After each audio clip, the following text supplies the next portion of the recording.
이 특별한 날, 우리가 인생에 남겨질 최고의 자산이 과연 무엇인지 한번 생각해 보면 어떻겠습니까? 돈, 주식, 부동산을 남기는 것, 명예와 권세를 남기는 것, 집안의 백그라운드를 남기는 것, 원천 기술을 남기는 것, 훈련된 건강을 남기는 것, 승계할 가업을 남기는 것, 학문의 업적을 남기는 것, 이런 것들이 우리가 남길 최고의 자산이 될 수도 있습니다. 그런데 전술한 것들은 이 세상에는 정말 필요한 것들이지만은 하나님 나라 백성으로 살아가는 우리 삶에 우리가 남길 최고의 자산으로 칭한다면 무엇인가 부족한 느낌이 들 수 있습니다. 그렇다면 과연 그 부족함은 무엇인가?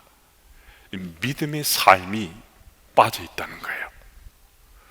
우리는 이미 하나님 나라 백성으로 살기 때문에 위에 전술한 모든 것이 갖추어져 있어도 하나님과 나와의 관계가 좋은 관계, 올바른 관계가 아니면요, 우리는 행복해질 수가 없어요.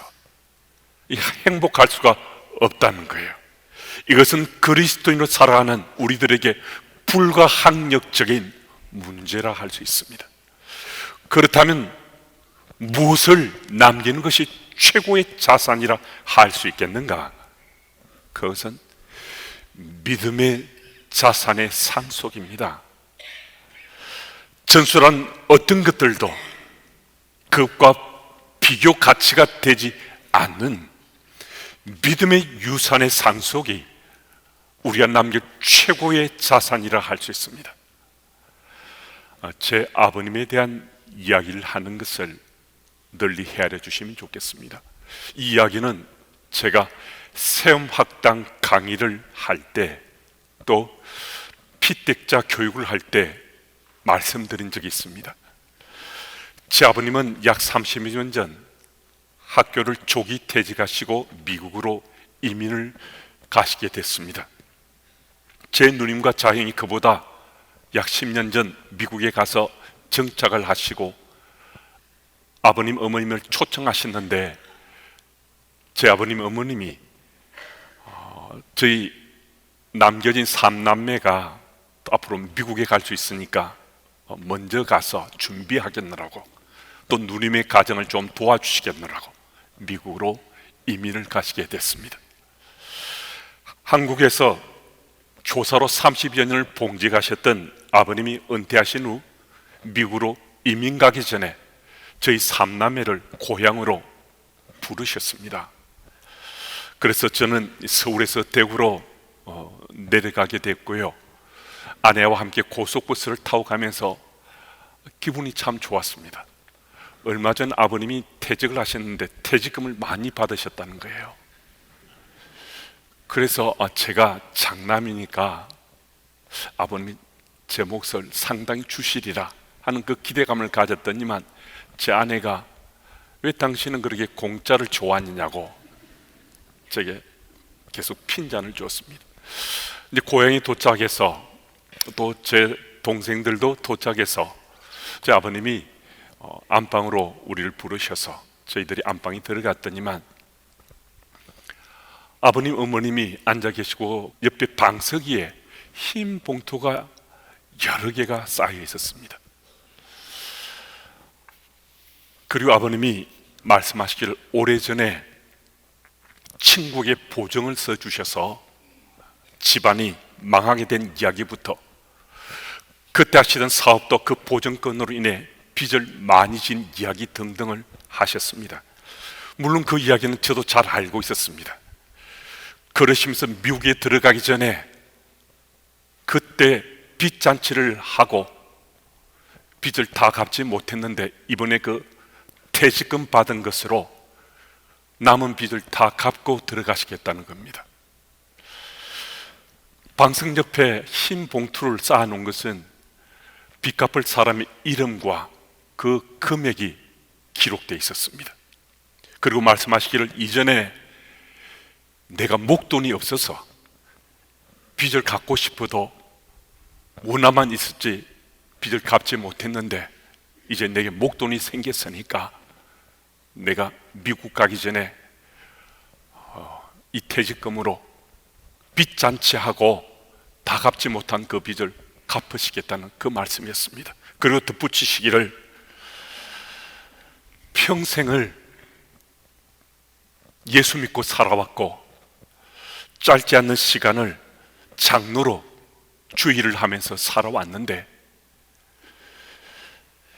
빚을 갚을 능력이 되는데도 빚을 갚지 않고 내가 이민 간 후에 언젠가 주님 앞에 섰을 때 내가 어떻게 창피해서 주님 얼굴 제대로 볼 수 있겠냐고 그 말씀 하시면서 우리들에게 양해를 구했습니다. 그 퇴직금으로 그 빚 갚는 걸 충당하는 게 빠듯하니까 우리에게 나누어줄 것이 없다고 양해를 구했습니다. 저희들은 아버님 말씀을 듣고 좀 당혹스러웠습니다. 아버님은 보증을 써주셔서 저희가 종손이고 종갓집이었는데 그 집도 날리고 지금까지 학교 사택에 사셨거든요. 그리고 저희들이 자라날 때도 정말 가진 것이 없어서 좀 빚을 내고 또 빚 갚고 이자 갚고 또 빚 내서 그렇게 우리가 생활을 하며 살아와서 빚이 얼마나 두렵고 무서운 건지 자라나면서 너무나 잘 알고 있었거든요. 망하고 난 다음에 한 번도 그런 목돈을 가져보신 적 없는데 그게 제 아버님 전부예요. 그런데 전부인 그것을 빚 잔치하고 다 갚지 못한 거 그 퇴직금 갚고 미국 들어가시겠다고. 제 아버님이 2년 전에 돌아가셨습니다. 60여 년을 아버님과 함께 제가 따로 살기도 하고 또 함께 살기도 하고 그렇게 오랜 세월 살았지 않겠습니까? 얼마나 많은 일들이 아버님과 아들 사이에 있었겠습니까? 하지만 그 수많은 일들 속에 제게 가장 강력하게 남겨진 아버님에 대한 한 컷은 그날 내가 천국 가서 주님 볼 때 부끄럽지 않고 싶다 하는 바로 그 얼굴이었습니다. 그래서 저는 연약한 믿음이지만은 천국에 대해서는 그 누구보다도 확신에 찬 믿음 가지고 살 수 있습니다. 제 아버님이 너무나 강력한 천국에 대한 한 컷을 제게 믿음의 자산으로 상속해 주셨기 때문입니다. 4절 하반절 말씀은 바울이 디모데의 보기를 갈망했다고 말씀합니다. 그 까닭은 디모데를 보는 것 자체가 바울의 기쁨 중에 기쁨이 되었다는 거예요. 디모데 믿음의 삶은 스승의 참 기쁨이 되었습니다. 어떻게 디모데의 삶 그 자체만으로 바울의 기쁨이 되었는가? 디모데가 하나님과 사랑에 빠져 있었기 때문입니다. 디모데의 사에게는 하나님 능력이 나타났습니다. 디모데의 사에게는 하나님의 지혜가 빛을 발했습니다. 하나님과의 사랑에 빠진 디모데의 삶을 통해 하나님의 살아계심이, 하나님의 인도하심이, 하나님 간섭하심이 그 사에게 보여지고 증거되었습니다. 그 당시 로마 감옥에 갇혀 있었던 사도 바울은 정말 힘들고 어려운 시기를 보내고 있었습니다. 그를 따른 수많은 무리들이 다 돌아섰습니다. 바울 배신했어요. 희망이 없어 보이는 바울을 다 떠나갔습니다. 최측근이라 하는 이들도 바울을 외면하고 떠나갔습니다. 그런 딜레마와 고난에 빠져있던 바울에게 디모데의 삶은 그 속에 역사하신 하나님, 보여지고 드러나는 그 하나님의 표징들, 이것만으로 바울은 디모데를 생각하는 것, 그것만 큰 기쁨, 정말 놀란 하나님 은혜가 됐습니다. 또 사도행전 16장 2절을 보면 디모데가 루스드라와 이고네온에 있는 믿음의 형제들에게 정말 칭찬받는 사람이다 라고 기록하고 있습니다. 아직 연소한 젊은이에 불과한데 디모데에 있는 믿음의 가족들에게 그의 신실한 믿음으로 칭찬이 자자했다라고 말씀하고 있습니다. 이 구절 전 디모데의 삶이 바울의 기쁨이 되었고 더불어 살아간 이들에게 칭찬받는 디모데의 삶인데 어떻게 이런 삶이 가능했는가 하는 것입니다. 오늘 본문 5절은 우리 같이 읽어보겠습니다. 우리 함께요. 이는 내 속에 거짓이 없는 믿음이 있음을 생각함이라. 이 믿음은 먼저 내 외조모 로이스와 내 어머니 유니기 속에 있더니 내 속에도 있는 줄을 확신하노라. 디모데의 삶이 바울에게 기쁨이 되고 주변 이들에게 칭찬받는 삶이 된 그 이유가 이 구절 속에 기록되어 있습니다. 외조모와 어머니 속에 있는 그 믿음이 지금 디모데 속에 있다는 거예요. 무슨 말씀입니까? 할머니와 어머니의 그 믿음이 디모데에게 그대로 상속되었다는 이야기잖아요. 바울이 기쁨이 되고 주변 사람에게 칭찬받는 디모데의 삶이 다름 아니라 할머니와 어머니의 믿음의 자산이 그에게 상속되어서 그가 주변 사람들에게 칭찬받고 기쁨이 되는 삶을 지금 살고 있다는 겁니다. 여러분, 우리가 물러받았다는 것은요, 물러받은 실체가 지금 드러나고 빛을 발해야 제대로 물러받은 거거든요. 이것은 좋은 신뢰가 될 수도 있고요, 또 나쁜 신뢰가 될 수 있습니다. 그것은 실제적인 삶으로 보여지는 거거든요. 창세기 12장 12, 13절을 제가 읽습니다. 애굽 사람이 그들을 볼 때 이르기를 이는 그의 아내라 하여 나는 죽이고 그들은 살리리니 원하건대 그들은 나의 누이라 하라. 그러면 내가 그대로 말미암아 안전하고 내 목숨이 그대로 말미암아 보존되리라 하니라. 가나안의 기근이 아주 심해져서 아브람과 사라가 애굽으로 이주를 했습니다. 그런데 애굽에 도착하자마자 남편 된 아브람이 아내인 사라에게 거짓말하라고 강요를 합니다. 혹 당신 때문에 내가 죽임을 당할지 모르니까 당신은 앞으로 나를 오라비라, 당신은 내 누이라 라고 말해라고. 그럼 나도 살고 당신도 괜찮을 수 있다고. 하지만 아브라함의 이 거짓말 강요는요, 아내 사라를 바로 왕에게 빼앗기는 재앙으로 되돌아왔습니다. 또 창세기 20장을 보면 아브라함은 그랄의 그절 또 한 번 더 아내를 누이라고 거짓말하라 강요했는데 이 일로 인해서 다시 한 번 더 사라는 그랄왕 아비멜렉에게 또 한 번 빼앗기고 말았습니다. 우리 창세기 26장 7절 말씀은 같이 읽어보겠습니다. 우리 함께요.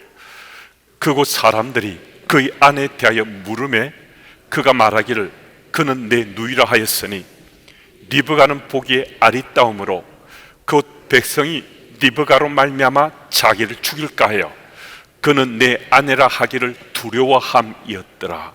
아멘. 이 이야기는 아브라함의 이야기가 아닙니다. 이 누구 이야기죠?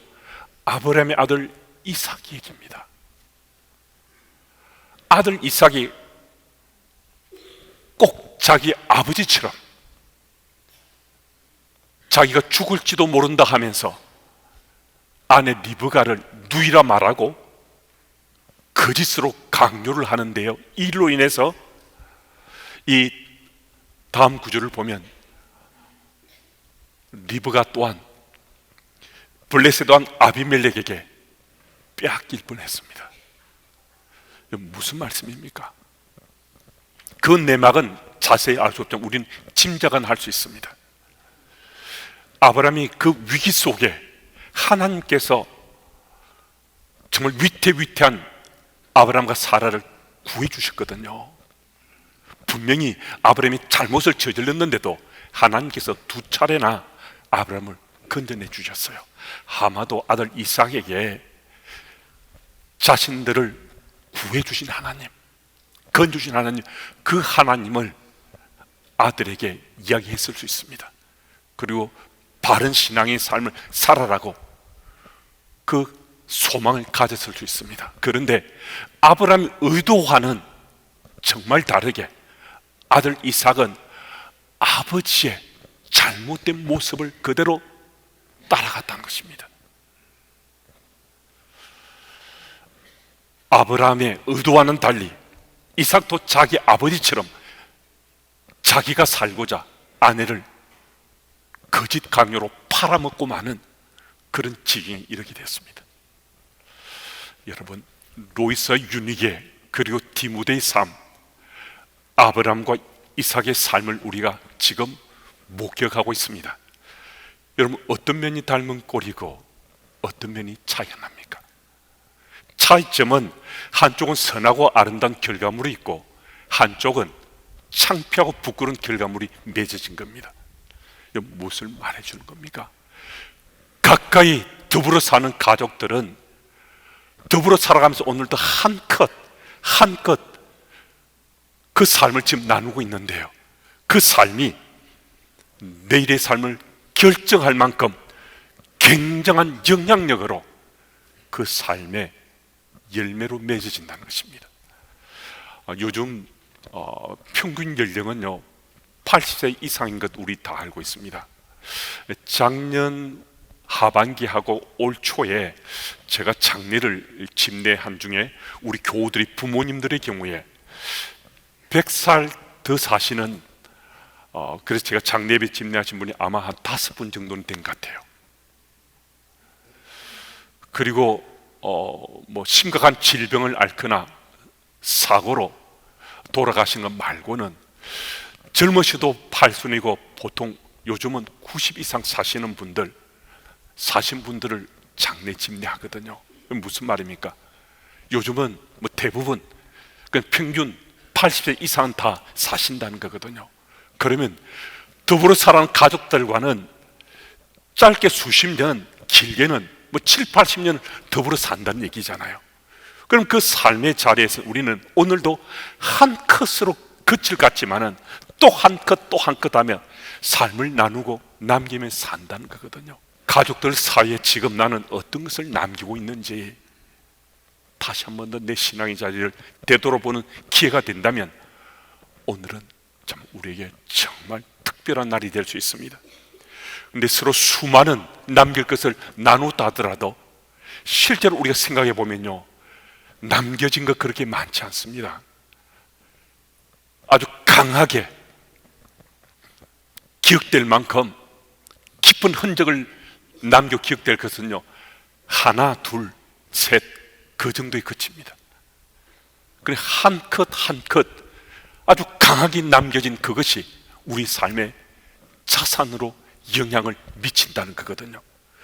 우리 인생에 남길 최고의 자산이라는 이 의미는 기억에 남길 최고의 컷이라고 정의해도 의미가 있습니다. 예수님 제자들은 예수께서 붙잡혀 십자가에 달리실 때, 못 박히실 때 그런 자기 목숨을 구구라며 그들은 다 도망쳤습니다. 그 중에 몇몇은 의리를 지킨다고 예수께서 십자가에 달리실 때 멀리서 숨어서 지켜보기도 했거든요. 그런데 그 제자들이 어느 순간 돌변해서 예수 복음을 전하고자 자기 목숨을 기꺼이 순교의 제물로 바쳤거든요. 정말 돌변한 그들의 삶이 어떻게 그렇게 가능했는가?